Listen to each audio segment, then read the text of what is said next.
በንግግሮት ላይ የኑሮ ውድነት ጫናን እንቀንሳለን ብላችኋል ምን በማድረግ ነው የምትቀንሱት በምን ያህል መጠንስ ነው የምትቀንሱት የኑሮ ውድነት ጫና በአብዛኛው አሁን ሰው ሰራሽ ሆኖ ነው የተገኘው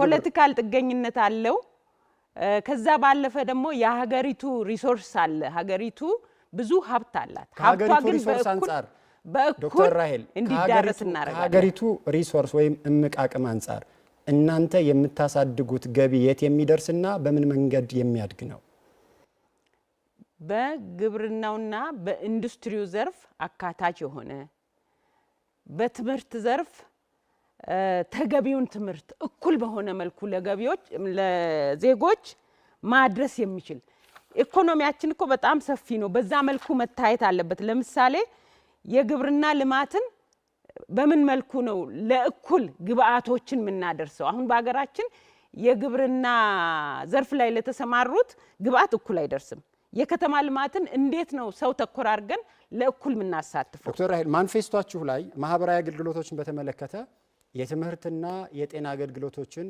በነፃ እናቀርባለን ብላችኋል እንደዚህ አይነት አገልግሎቶችን ያለ ምንም ክፍያ የምታቀርቡ ከሆነ መንግስት ስትሆኑ ለነዚህ አገልግሎት የሚወጣው ወጪ ከየት አምጥታችሁ ልትሸፍኑ ትክክል ነው የትምህርትና የጤና አገልግሎት አሁን እየተመዘበረ ያለው የህዝብ ሀብት የሀገሪቱ ሀብት በአግባቡ ፍትሃዊ በሆነ መንገድ ወደ ህዝቡ መምጣት ከቻለ የትምህርት ጥራት በእኩል ለከተማው የተለየ ለባለ ሀብቱ የተለየ ለድሃው የተለየ አይሆንም ነበር ያንን የድሃውን ክፍል መንግስት አስተምራለሁ ብሎ ትምህርት ቤቶች በየቦታው ከፍቷል ግን በቂ እኩል የተመጣጠነ ጥራት ያለውን ትምህርት መስጠት አልቻለም ማውረድ አልቻለም ማቴሪያሎች ያንን እናሟላለን እናሻሽላለን እንላለን የጤና አገልግሎትንም በዛው ልክ ለምሳሌ ምንም የሌለው ድሃ መታከም ሲገባው የተሻለ ጥራት ያለውን ህክምና ማግኘት ሲገባው በየሆስፒታሉ የተቋቋሙ የአገልግሎት ዘርፎች ስለማያሟሉ እየሞተ ያለው በትክክል ሶዴፓ መንግስት ቢሆን የመንግስት ሚና በኢኮኖሚው ላይ ምን ይሆናል ጣልቃ ገብነቱ እስከምን ድረስና በየትኞቹ ዘርፎች ነው የመንግስት ሚና የማመቻቸት ፖሊሲዎችን የማዘጋጀት ይሆናል ጣልቃ ገብነቱ የተገደበ ይሆናል በየትኞቹ ዘርፎችና በምን ያህል የተገደበ ይሆናል በትላልቅ ተቋማት ለምሳሌ ማዕድናትን የባቡር የአየር ትራንስፖርት ትምህርት ጤና የመሳሰሉት ትላልቅ የኬሚካል ኢንዱስትሪዎች ወንዞች ላይ የሚሰሩ ነገሮች በመንግስት ቁጥጥር ስር ሆነው ግን ለህዝብ ጥቅም መሰራት አለባቸው አሁን በመንግስት ቁጥጥር ስር ሆነው ለመንግስት ጥቅም ነው የሚሰሩት ግን ለህዝብ ጥቅም እንዲውል በንግግሮት ላይ የኑሮ ውድነት ጫናን እንቀንሳለን ብላችኋል ምን በማድረግ ነው የምትቀንሱት በምን ያህል መጠንስ ነው የምትቀንሱት የኑሮ ውድነት ጫና በአብዛኛው አሁን ሰው ሰራሽ ሆኖ ነው የተገኘው ለምን ካልከኝ የመንግስት ስርዓት ወረቀት ላይ ያለውና ወደታች የወረደው እኩል ስላልሆነ ፖለቲሳይዝድ ስለሆነ ግብአቶች ለገበሬውም ሆነ ለከተማው ኢንዱስትሪ ዘርፍ ለተሰማሩት በእኩል አይሰጡም በፖለቲካ ዝምድናም ይሄዱ ናቸው ከዛ ባለፈ ደግሞ በኔትወርክ የተደራጁትም ቢሆኑ አሁንም የፖለቲካ ጥገኝነት የናንተ አማራጭ ምንድነው የኛ ፓርቲ ግን ወደዚህ ከመጣ ሁሉንም አስቻይ ፖሊሲ ለምሳሌ ነፃ ገበያ ሲሆን ነፃ ገበያው ሸማቾቹንና አነስተኛ አምራች እንዳይጎዳ ለሁሉም እኩል የሚሰራ ፍትሃዊ አስተዳደር የቁጥጥር ስርዓት እንዲኖር በማድረግ ፖሊሲውን በአስቻይ ሁኔታ ይዘረጋል ቀስ በቀስ በደረጃ በአቅም ገቢ ላይ የተመሰረተ የገቢ ታክስ እንዲኖር በማድረግ ብሔራዊ የፋይናንስ ሀብታችንን በዛው መጠን ቀስ በቀስ እያሳደግን የምንመጣበት ይሆናልና ዓለም አቀፉ የሰራተኞች ድርጅት አይኤልኦ መረጃ መሰረት ኢትዮጵያ ውስጥ ከ8 እስከ 10 ሚሊዮን የሚደርሱ ስራ ፈላጊ ዜጎች አሉ መንግስት ብትሆኑ የሚቀጥለው 5 ዓመት ሀገር ስትመሩ የመጀመሪያው ጥያቄ እነዚህ ዜጎች ስራ አቅርቡልን ነው በምን ያህል ጊዜ እነዚህን ዜጎች በምን አይነት መንገድ የስራ ባለቤት ታደርጋላችሁ እነዚህ ዜጎች የስራ አጥነትን ለማጥፋት እየሰራሁ ነው በሚል ስርዓት ውስጥ ሆነን የስራ አጦች ቁጥር ግራጁዌትስ ከዩኒቨርሲቲዎች ተመርቀው ቤት የተቀመጡ ተማሪዎች ቁጥር በሚሊዮን የሚቆጠር ሆኗል ለነዚህ ግን እታች ድረስ የሚወርድ ስራ መስራት ስራ መፍጠር ይቻላል ብለን እናምናለን ለምን ምን በማድረግ ነው የምትፈጥሩት የኮሪደር ልማት ካስጌድ አድርጎ ቀበሌ ድረስ መንገድ የሌለበት ድረስ ማድረስ ከተቻለ ህዝባችንን አሳትፈን ስራ ፈጠራና ነፃ የሆነ ፖለቲሳይዝድ ያልሆነ በህግ የሚተዳደር ስርዓት ወደ መሬት አውርደን በዛ ልክ መሄድ እንችላለን። ነገር ግን የሰብአዊ መብት፣ ዲሞክራሲያዊ መብት፣ የሰው ክብር በተጠበቀ መልኩ ሊሆን ይገባል እንላለን። የኢትዮጵያ ሶሻል ዲሞክራቲክ ፓርቲ የሚያራምደው የሶሻል ዲሞክራሲ ርዕዮተ ዓለምን የሚተገብሩት አገራት የዳበረ ኢኮኖሚ ያላቸው በርካታ ባለጠጎች የተፈጠሩባቸው ናቸው። ኢትዮጵያ ደግሞ የግሉ ሴክተር አሁንም ቢሆን በዝቅተኝነት የሚነሳ የዳበረ ካፒታሊዝም ወይም ደግሞ ካፒታል የሌለበት ሀገር ነው። ይሄኛውን ርዕዮተ ዓለም ስትመርጡ ያደጉትን ሀገራት አይታችሁ በመመኘት ነው ኢትዮጵያ ውስጥ እንደሚሰራ በማረጋገጥ? በጭራሽ አይደለም። ኢትዮጵያ ውስጥ እንደሚሰራ በማጥናት ነው ያካሄድ ነው። የውጭውን ልምድና አገር ውስጥ ያለው እነዚህ በሶሻል ዲሞክራሲ የዳበሩ ሀገሮች ከዚህ ላይ አልተነሱም። ወደ 50 በላይ አመት ነው የፈጀባቸው እዛ ጋር ለመምጣት። ግን እኛ ስላልጀመርነው በዛ መስመር መሄድ አልቻልንም። ይሄኛውን የፖለቲካ ሀሳብ ለመተግበር የሚያስችል መሰረት ኢትዮጵያ ውስጥ አለ። ኢትዮጵያ ውስጥ ይሄ መሰረት አለ ብላችሁ የምታስቡ ከሆነ ከፍተኛ ግብር ጥላችሁ የኛውን ግብር መጽዋች መንግስት በመመስረት ሌላውን ዜጋ የመመጽወት ወይም ደግሞ ከባለሀብት የተሰበሰበውን ገንዘብ የማከፋፈል ስራ ነው የሚሰሩት። ኢትዮጵያ ውስጥ ይሄን ያህል ግብር ሊከፍል የሚችል ባለሀብት የት ነው ያለው? ምን ያህል ነው? ምን ያህል ገቢስ ከሱ ልታገኙ ትችላላችሁ? ምንድነው ጥናታችሁ የሚለው? ቅድም አስቀምጫለሁ። ከፍተኛ ግብር ለመጣል አይደለም፣ ቀስ በቀስ የሚደራጅ ነው። በደረጃና በአቅም በገቢው መጠን ነው ገቢው የሚሰበሰበው። ኢትዮጵያ ውስጥ አሁን ሀገር እየመራ ያለው መንግስት የውጭ ባንኩን የባንክ አገልግሎቱን ለውጭ ባለሀብቶች የመክፈት በመንግስት ይዞታ ስር የነበሩ ትልቅ ተቋማትን ወደ ግል የማዞር ተግባራዊ እርምጃና የፖሊሲ እይታ አለው። ምንድነው እይታችሁና ምንድነው የምታደርጉት እናንተ? ትላልቅ ተቋማት እኮ በመንግስት ቁጥጥር ስር ሆነው ባላደገ ሀገር ለህዝባችን አገልግሎት ቢወሉ ይመረጣል። ነገር ግን አሁን መንግስት በሚሄድበት አግባብ ይሄ የህዝቡን መሬት ላይ ያለውን ሁኔታ ያላገናዘበ ነው። አገራዊ ተቋማት ደግሞ ከገበያው እንዲወጡ ሊያደርግ ይችላል። ስለዚህ በእናንተ እምነት ትልልቅ የመንግስት የልማት ድርጅት የሚባሉት ወይም ደግሞ ወደ ግል እንዲዛወሩ የሚፈለጉትን ተቋማት ሂደቱን ታስቆማላችሁ ወይስ ታስቀጥላላችሁ? ጥናቶች እናካሂዳለን እንጂ አሁን የወሰናችሁት ነገር የለም። ይሄዳል። አሁን ላይ የወሰናችሁት ውሳኔና ያገኛችሁት አሁን ላይ የወሰነው ውሳኔ ለህዝብ አገልግሎት በሚሰጥ መልኩ ለህዝብ ደግሞ ግብአት በሚሆን መልኩ የተጠና ጥናት አለ። ነገር ግን የሀገራችንን ባለሀብትም ሆነ በመንግስት ስር ሆኖ ለህዝባችን ጥቅም እየዋለ ያለውን አየር መንገድ የመሰለውን የኢትዮጵያን አየር መንገድ በዚህ መልኩ ለውጭ በመሸጥ እንድናጣ አናስብም። ስለዚህ ያንን እንዴት ነው ሳስቴይን የምናደርገው? አሁን ከገባንበት እንዴት ነው የምንወጣው? የባንክ ዘርፉን ክፍት ማድረግና ዶክተር ራሄል ቀጣዩ ጥያቄ የባንክ ሴክተሩን የፋይናንስ ሴክተሩን ክፍት ማድረግና የውጭ ባንኮች ወይም የትኛው ባንክ ወደ ሀገር ውስጥ እንዲገባ መፍቀድ ላይ ያላችሁ አቋም ምንድነው? እናንተ መንግስት ብትሆኑ ምን ታደርጋላችሁ? ይሄ በበቂ አልተጠናም። አሁን ይሄ በበቂ እናንተ ናችሁ ያላጠናችሁት ወይስ እየተገበረ ያለው መንግስት? እየተገበረ ያለው መንግስት እየሄደ ያለበትን አቋም እኛም እየኖርንበት እያየነው ነው። ይሄ በትክክል ሊጠናና የሀገሪቱን ጥቅም በጠበቀ መልኩ ለእጃዙር ቅኝ ግዛት ባላስገበረን መልኩ ሊሰራ ይገባል። የሀገርንና የህዝብን ጥቅም ባስቀደመ መልኩ ነው ምናየውና አሁን እየሄድንበት ያለ መንገድ አግባብ አይደለም ብለን ነው ምናየው። ወደ ሁለተኛው የኢትዮጵያ ዜጎች ለማህበራዊ ፍትህ ዜማ አልፋለሁኝ። ኢዜማ የሚመራበት የፖለቲካ ኢኮኖሚ ሂሳብ ምንድነው? አመሰግናለሁ። ኢዜማ የርዕዮተ ዓለም እስረኛ አልሆንም ብሎ ወስኗል። ይህንን የወሰነው በፓርቲው ምስረታ ምናልባትም ብልጽግና ሳይመሰረት በፊት ከኛ ኮፒራት እንትን አላደረጉም አልገለጹልንም እንጂ እኛንን ቀድመን የፖለቲካ ርዕዮተ ዓለም እስረኛ የሆነ የፖለቲካ ረዳዳ አይኖረንም ብለን የወሰነው። ይሄ ማለት የምትከተሉት የለም ወይስ በአንዱ ላይ አትታሰሩም ነው? አንታሰርም። ይሄ ማለት ምን ማለት ነው? ለምሳሌ የኛ የፖለቲካ ፖሊሲዎችን የኢኮኖሚ ፖሊሲዎችን ዲፋይን የምናደርገውና የምንወስነው ይህ ፖሊሲ ለህዝብና ለሀገር ምን ፋይዳ ያመጣል የሚለው ነው እንጂ የትኛውን ርዕዮተ ዓለም ያስደስታል የሚል አይደለም። ለምሳሌ ለህዝብ የሚጠቅም ከሶሻሊስት ይሁን ከሌሎች ከሊበራል ይሁን ከሶሻል ዲሞክራሲ ይሁን የተቀዱ እሳቢዎች ካሉ እነሱን ተግባራዊ እናደርጋቸዋለን ማለት ነው። የኢትዮጵያ ዜጎች ለማህበራዊ ፍትህ ስያሜው እንደሚናገረው ከአሁን በፊት ከእናንተ ጋር በነበሩ ክርክሮችና ቃለ መጠይቆችም ያገኘኋቸው መረጃዎች እንደሚያሳዩት ማህበራዊ ፍትህን የሚያሰፍን ሶሻል ዲሞክራሲን የሚከተል ፓርቲ እንደሆነ ነው ስትናገሩና ስትገልጹ የነበራችሁ። አንድ ቀንም ብለን አናቅም፣ አንድ ቀንም ሰምተህ አታቅም።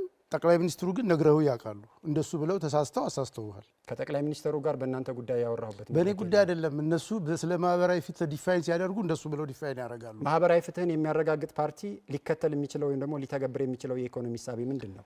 ማህበራዊ ፍትህ ማስፈን ኖርዝ ስታራችን ነው ብለን አስቀመጥን እንጂ ማህበራዊ ፍትህን አሁን ቅድም በነበረ ዲያሎግ ሁሉ በምትለው አይነት ከአንዱ ወስደን ለሌላው የምናከፋፍለው የኢኮኖሚ ስርዓት አይደለም። ኢኮኖሚውን የምንመራበት በመጀመሪያ ደረጃ ርዕዮተ ዓለም ዲፋይን ሲደረግ ወይ ሊበራል ነህ፣ ኒዮ ሊበራል ነህ፣ ሶሻሊስት ነህ፣ ሶሻል ዲሞክራት ነህ የሚባል ነገር አለ።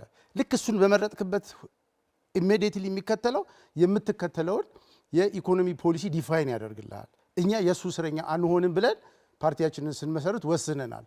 ለምን እስረኛ አይደላችሁም ማለት ዓለም ከሚመራባቸው እሳቤዎች ውጭ ትሆናላችሁ ማለት ነው? ነናው ዓለም ከሚመራበት እሳቤዎች ከሆናችሁ ዓለም ላይ የላችሁም ማለት ነው ማለት ትችላለህ ከፈለክ። ግን እንደሱ አይደለም እያለን ያለ ነው። ምንድነው እያሉኝ ያሉት? እያለን ያለ ነው ለኢትዮጵያ ሕዝብ የሚጠቅመው ፖሊሲ በቀላሉ ላስረዳ፣ በቀላሉ እንድትረዳ። ለምሳሌ ሶሻሊዝምን የሚከተል አንድ ሀገር አውቶማቲካሊ ዲፋይን የሚያደርገው የመንግስት ሚናን በዋነኝነት ይወስድና የግል ሴክተሩን ያቀጭጫል። ሊበራል ነኝ ብሎ የሚወሰደ ደግሞ አንድ ሀገር ወይም የፖለቲካ ስርዓት አውቶማቲካሊ ለፕራይቬት ሴክተሩ ሁሉንም ጠቅልሎ ይሰጣል። ስለዚህ እኛ በእነዚህ ሁለት ጽንፎችን መካከል አይደለንም። አይደለም ይሄንን እናማክልና መሀል ላይ እንሁን ብለው መሀሉ ምን ይባላል? መሀሉን አልመረጥንም። አስጨርሰኝ። መሀሉ ላይ ሶሻል ዲሞክራሲ የሚባል መጥቷል። በሶሻል ዲሞክራሲ ማህበራዊ ፍትህና ሶሻል ዲሞክራሲ የተለያዩ ነገሮች ናቸው። ይሄ ነው ኮንፊውዥን እየፈጠረባቸው ያለው። ሶሻል ዲሞክራሲ የነዚህ የሁለቱ ድቅል ሆኖ ይሄንንም አደርጋለሁ የሚል ነው። እኛ እየወሰድን ያለ ነው ማህበራዊ ፍትህን ሜዥር እናደርጋለን። ማህበራዊ ፍትሁን የሚያሳካ ከሆነ ያንን የኢኮኖሚ ፖሊሲ ማህበራዊ ፍትሁን ሊያሳካ የሚችለው እሳብ የሚለውን ተቡትና የፖለቲካ ኢኮኖሚ መንገድ ምንድን ነው?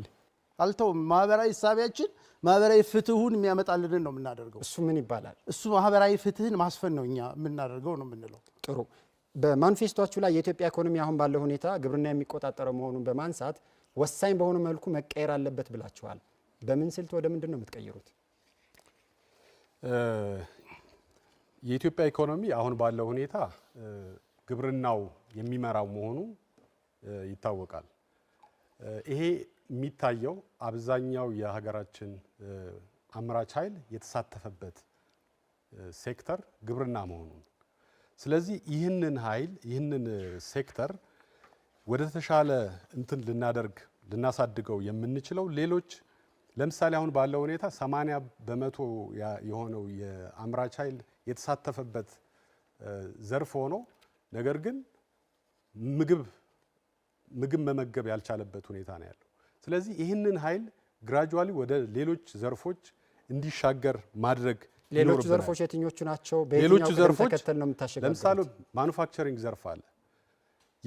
የኢንዱስትሪ ፖሊሲያችን ማኑፋክቸሪንግ ዘርፍን በጨርቃጨርቅ በቆዳና የቆዳ ምርቶች እነዚህ ደረጃ ላይ ወደ እነዚህ ያጋደለ እንዲሆን በማድረግ የግብርና ሴክተሩ የግብዓት አቅራቢ በማድረግ እንደገና ደግሞ ግብርናውን አግሮ ፕሮሰሲንግ ላይ ፎከስ እንዲያደርግ በማድረግ በጣም የተከማቸው በአንዳንድ ጊዜም ደግሞ ከስራ ውጭ የሆነው በግብርና ሴክተር የተሳተፈው ኃይል በቀስ እያለ ወደ ኢንዱስትሪው ወደ አግሮ ፕሮሰሲንግ እየተሻገረ ምርታማነትን የምናሳድግበት ኢትዮጵያ ካለችበት ነባራዊ ሁኔታ ከግብርና ወደ ኢንዱስትሪ በምታደርጉት ሽግግር ውስጥ ኢንዱስትሪ ከፍተኛ የሆነ የተማረ የሰው ኃይል ከፍተኛ የሆነ ካፒታል ለመመስረት የሚያስችል የውጭ ምንዛሬና ኢንቨስትመንቶችን የሚጠይቅ ነው። ከግብርና ወደ ኢንዱስትሪ የምታደርጉትን ሽግግር የሚያግዝ ምን ምቹ ሁኔታ ስላለ ነው ከግብርና ወደ ኢንዱስትሪ መሸጋገርን የመጀመሪያ ቅደም ተከተል ያደረጋችሁት? ከግብርና ወደ ኢንዱስትሪ ሽግግር ለማድረግ ከግብርና የሚገኝ መጀመሪያ የግብርና ሴክተሩን አሁን ካለበት የማምረት ምርታማነትና የምርታማነት ችግር በሜካናይዝድ ፋርሚንግ ብዙ ማምረት የሚቻልበት ሁኔታ መፍጠር፣ ከዛም የውጭ ምንዛሪ ማግኘት እንደ ቡና እሴት በመጨመር አሁን ቡናችንን በዶንያ እያሸግን ነው የምንሄደው። ነገር ግን እሴት እየጨመርን ግብርናው ላይ እሴት እየጨመርን በብዛት እያመረትን ወደ ኢንዱስትሪ ለመሻገር የሚያስችለንን ጥሪት ፎሬክስ እያገኘን ማኑፋክቸሪንግን በማስፋፋት አሁን የማኑፋክቸሪንግ ዘርፉ በጣም ተዳክሟል። የጨርቃጨርቅ፣ የቆዳና ሌጦ፣ ሌሎችም በማኑፋክቸሪንግ ዘርፍ የነበሩ ጥሩ እንትኖች ጅምሮች አሁን እያሽቆለቆለ ነው። ይሄ እሳቤ ከአሁን ቀደም ኢህአዴግ ኢትዮጵያ ውስጥ የተገበረውና በተለያዩ ጊዜ በኢትዮጵያ ላይ ለውጥ ያላመጣ ተብሎ የሚታሰብ ነው። ቃል በቃል ከአሁን ቀደም ኢህአዴግ ሲተገብረው የነበረ ፖሊሲ ያለን ካፒታል መሬት እና የሰው ኃይል በመሆኑ እሱን አቀናጅተን ግብርናውን በማሳደግ ከግብርና በሚገኝ ምርትና ገቢ ወደ ኢንዱስትሪ እንሸጋገራለን ብሎ የተገበረውን ያልተሳካ ነው። እሱን ነው እየደገማችሁ ያልተሳካ አይደለም። አሁን ቅድም ግርምሽ እንዳስቀመጠው የርዕዮተ ዓለም እስረኞች አይደለንም። የርዕዮተ ዓለም ጥያቄ አይደለም፣ ያተገባበር ነው ያነሳ ያለሁት። ርዕዮተ ዓለም የኢኮኖሚ ፖሊሲን ጋይድ ያደርጋል። ስለዚህ በሀገራችን ውስጥ የሰሩ ጉዳዮችን ይዞ መቀጠል ይፈልጋል። ስለዚህ ይሄኛው እሳቤ ይሄኛው አተገባበር ኢትዮጵያ ሰርቷል ብላችሁ ታምናላችሁ? የማኑፋክቸሪንግ ሴክተሩ ላይ የተሻለ አካሄድ ነበር። አሁን ቡቲኮቻችን ከተማ ውስጥ ያለው በሙሉ በልባሽ ጨርቅና በልባሽ ጫማ እየተሞላ ነው ያለው። ሴክተሩ እያመረተ እንዳልሆነ ይሄ ጉልህ ማሳያ ነው። ስለዚህ ያለፈው መንግስት የሰራው ነገር በሙሉ ማጠልሸት ትክክል ነው ብለን አናምንም። የመንግስትን ማጠልሸት ሳይሆን ኢትዮጵያ ውስጥ ይሄ መንገድ ተተግብሮ ስኬታማ ሆኗል ስላሰባችሁ ነው ወይ መድገም የምትፈልጉት ነው? እንደዚህ ነው ያልን ያለ ነው ዳዊት። ማኑፋክቸሪንግ ስንል ኮንቬንሽናል የሆነውን የ18ኛው ክፍለ ዘመን ኤክስፔንሲቭ የሆነ የሜታል ኢንዱስትሪ ምናምን በሚባሉት ኮንቴክስት አይደለም። ወደ ኢንዱስትሪ ሽግግር አንደኛ በመሀል ገብተህ ኢንዱስትሪ ላይ ያስቆምክ እንጂ ወደ ኢንዱስትሪ ብቻ አይደለም ሽግግሩ ወደ ቱሪዝም ነው። ሽግግሩ ወደ ሰርቪስ ኤክስፖርት ነው። በዋነኝነት ግብርናው ተጠርንፎ ያለው አብዛኛውን የሰው ኃይል ይዞ የሚያዋጣው ኮንትሪቢዩሽን ደግሞ ለምሳሌ 80 ሰዎች ግብርና ላይ ተሳትፈው 20 ሰው መቀለብ የማይችል ግብርና ነው። ይሄ ትራንስፎርም መደረግ አለበት። በሌላ አነጋገር ብዝሃ ኢኮኖሚ እይታ ይኖራል እያላችሁ ነው? ይኖራል። ይሄ የብልጽግና ሀሳቤ ነው። ከብልጽግና በምን ነው የምትለዩት? ያው ከብልጽግና ጋር እኮ በሁሉም ነገር እንለያያለን፣ አንድ አይደለንም። በዚህ ጉዳይ ላይ ነው እየጠየቅኩት ያለው። በዚህ ጉዳይ ላይ የምንለየው እኛ የምንከተለው ፖሊሲ፣ በኢኮኖሚ የምንከተለው ፖሊሲ ከብልጽግናው ጋር አንድና ያው ሊሆን አይችልም። በምሳሌ ላስረዳሁት። ብልጽግና ባስቀመጡት ማንፌስቶ ላይ የሚባሉት የኢትዮጵያ የኢኮኖሚ መሰረት ብዝሃ ይሆናል፣ ግብርናው፣ ኢንዱስትሪው፣ ማዕድኑ፣ የዲጂታል ወይም ደግሞ የአይሲቲዎቹን አንድ ላይ በማጣመር ግብርና ላይ ብቻ ቀጥሎ ኢንዱስትሪ እያልን መሄድ የለብንም፣ ሁሉንም አማራጮች መጠቀም አለብን፣ ብዝሃ ኢኮኖሚን ይላል። እርስዎም በተመሳሳይ መንገድ እሱ ነው እያሉኝ። ስለዚህ አንድ አይነት እይታ ነው ያላችሁ? አንድ አይነት አይደለም። አንድና ያው ብሎ ማለት አይቻልም። ፕሮፖርሽኑ የት በምን ይለያል ነው ልዩነታችሁ። የፕሮፖርሽን ነው፣ የፕሮፖርሽን ሊሆን ይችላል። በቅርቡ መንግስት በወሰደው የነፃ የውጭ ምንዛሬ ግብይት ስርዓትና ብርን ከዶላር ጋር ያለው ምጣኔ መቀነስ እርምጃ ላይ የኢዜማ አቋም ምንድን ነው? በዚህ ጉዳይ ላይ በወቅቱ አንድ መግለጫ አውጥተን ነበረ። መግለጫችን የሚያተኩረው አንደኛው ከማክሮ ኢኮኖሚው አጠቃላይ ሪፎርም ጋር የተያያዘው፣ ይህ ማክሮ ኢኮኖሚ ሪፎርም ፋይናንስ የሚደረገው በዓለም አቀፍ የፋይናንስ ተቋማት ከመሆኑ ጋር በተያያዘ እና እነሱ ደግሞ የርዕዮተ ዓለም መነሻ ስላላቸው የምናወጣቸውን ፖሊሲዎች በተወሰነ መንገድ እንደ መያዣ ሊያደርጉ የሚችሉበት እድል ስለሚኖር ይህንን ጥንቃቄ ማድረግ ያስፈልጋል የሚል አቋም ነበረን። የፖሊሲ ሉዓላዊነታችንን የእይታ ልዩነት ነው ያላችሁ። የፖሊሲ ሉዓላዊነታችንን ሊፈታተኑ የሚችሉበት ሁኔታ ይኖራል። ስለዚህ ፉሊ መንግስት የመደራደር አቅሙን ከፍ ማድረግ ይኖርበታል። የእኛን የፖሊሲ ማውጣት ሉዓላዊነትን ሊጋፉ የሚችሉ እርምጃዎችን ኖ ማለት መቻል አለበት የሚል አስቀምጠን ነበር። ሁለተኛው ደግሞ በአጠቃላይ በዝቅተኛ የኑሮ ደረጃ ላይ ባሉት ዜጎች ከፍተኛ የሆነ ጫና ያመጣል። ስለዚህ ይህንን የጫና ለመቀነስ የሚያስችል የተጠና መንገድ መኖር አለበት የሚል ፕሮፖዛል አስቀምጠናል። ምክረ ሀሳብ እያቀረባችሁ ነው እንጂ ከነሱ ጋር ያላችሁ ልዩነት እየተናገራችሁ አይደለም። እየመከራችኋቸው ነው ወይስ አማራጭ እያቀረባችሁ ነው? ምንድነው መሰለ ኢዜማ በዋናነት የመንግስት ወይም ደግሞ ሌላ ማንኛውም አካል የሚወስደው ፖሊሲ በፌስ ቫልዩ ዝም ብሎ አይደለም የሚቀበው። የራሱን አረዳድ ያስቀምጣል። ከዛ ደግሞ አማራጭ የፖሊሲ ሀሳቦችን ያስቀምጣል። እኔ ብሆን ልተገብረው የሚገባው ነገር ይሄ ይሆናል። የኔም ጥያቄ እናንተ መንግስት ብትሆኑ አሁን እየተተገበረ ያለውን ገበያ መር የውጭ ምንዛሬ ስርዓት ምን ታደርጉታላችሁ? በእንትን ደረጃ እኮ የማህበራዊ ፍትህ እሳቤ የነፃ ገበያን የሚቃረን አይደለም። የነፃ ገበያን ኢምፓክት በዜጎች ላይ በኑሮ ላይ ሊያመጣው የሚችለውን ኢምፓክት ግን መቀነስ ፕሮፖርሽናሊ፣ ለምሳሌ በጣም የሚጎዱ ዝቅተኛ ኑሮ ላይ ያሉ ሰዎች አሉ። እነሱ ዲስፕሮፖርሽኔት የሆነ ወይም ደግሞ ያልተመጣጠነ ጉዳት ይደርስባቸዋል። ያን ጉዳት ታስቀጥሉታላችሁ፣ ታስቆሙታላችሁ? ልናስቆሙ አንችለው። አሁን እኮ ያለው ሪቨርስ ማድረግ የሚቻልበት ደረጃ ላይ አደረሰን። ዘ ዳሜጅ ሃዝ ኦልሬዲ ቢን ደን። ልናረግ የምንችለው የደረሰ ጉዳት ካለ ጉዳቱን ታስቀጥሉታላችሁ ወይስ እናንተ በደረሳችሁበት ጊዜ ጉዳት የምትሉትን ታስቆሙታላችሁ? የጉዳት የሚለውን በዜጎች ላይ የሚያደርሰው የኑሮ ጫና ነው። እሱ ጫና እንዲቀንስ የተለያዩ ኢንተርቬንሽኖችን እናካሄዳለን። ጥሩ። ከዶላር የተለዩ አማራጮችን በመጠቀምና አማራጮችን በማስፋት የሚል መፍትሄ ማንፌስቷችሁ ላይ ያስቀምጣችኋል። አንደኛ፣ የትኛውን አማራጭ ገንዘብ ለግብይት መጠቀም አስባችሁና የትኞቹን የንግድ ሸሪኮች ታሳቢ በማድረግ ነው እንዲህ ያለ መፍትሄ ለውጭ ምንዛሬ ግኝትና ለውጭ ገቢ ንግድ መዛባት እንደ መፍትሄ ያስቀመጣችሁት? ይሄም እንደ መፍትሄ ያስቀመጥ ነው። አሁንም በዓለም ላይ ያለውን የዩኒፖላር የሆነ የዶላር አምባገነንነት ልንለው እንችላለን። ይህንን ማኔጅ ማድረግ ያስፈልጋል ነው። በዋነኝነት ከጎረቤት ሀገሮቻችን ጋር የምናካሄዳቸው ማንኛውም አይነት ግብይቶች በራሳችን ተርምና ኮንዲሽንስ ልናደርጋቸው እንችላለን። የዶላርን ሞኖፖሊ እዛ ጋር ማስቀረት እንችላለን።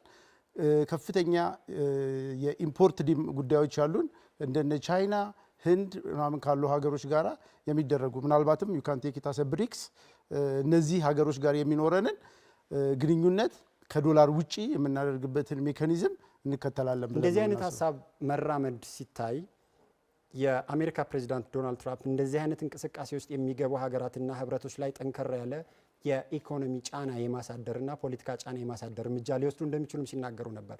እንዲህ አይነት ጫና ይዞ እንደሚመጣ ታውቃላችሁ? እንደዚህ አይነት መፍትሄ እናውቃለን። አገር ሉዓላዊነትን ጫና በመፍራት የምታስቆመው ነገር አይደለም። የእናንተ አቅም ከሚመጣው ጫና ይበረታል? የእኛ አቅም ሳይሆን የኢትዮጵያ አቅም ከሚመጣው ጫና የሚቋቋም ተደርጎ መሰራት አለበት። ይሄ ጫና አሁን በዶላር የሚደርስብንን ጫና ለመቋቋም በምንወስደው ምክንያት የሚመጣ ጫና ካለ ኤክስፖርታችንን ዳይቨርሲፋይድ ስናደርግ ወደ አሜሪካ ኤክስፖርት የምናደርገውንና ወደ ሌላ ኤክስፖርት የምናደርገውን ማመጣጠንና አስበን መስራት ይጠበቅብናል። የመጨረሻ ጥያቄ፣ የግብር ስርዓት ላይ ዜማ አመጣለሁ የሚለው የአሰራር ነው የተመን? የግብር ስርዓታችን ላይ ከፍተኛ ሪፎርም ይፈልጋል ብለን የምናስበው ምናልባትም ሰፊ ጊዜ ብሰጠን የሚጠቅም የነበረ ሰዓት ነው። ማጠቃለያችን ላይ እናነሳለን። ሲሪየስ የሆነ የአሰራርም የፖሊሲም የሆኑ ኢሹዎች አሉ። በምጣኔ ደረጃ ይሄ ምጣኔውን ወደዚህ ታሳድጉታላችሁ ታሳንሱታላችሁ አይደለም።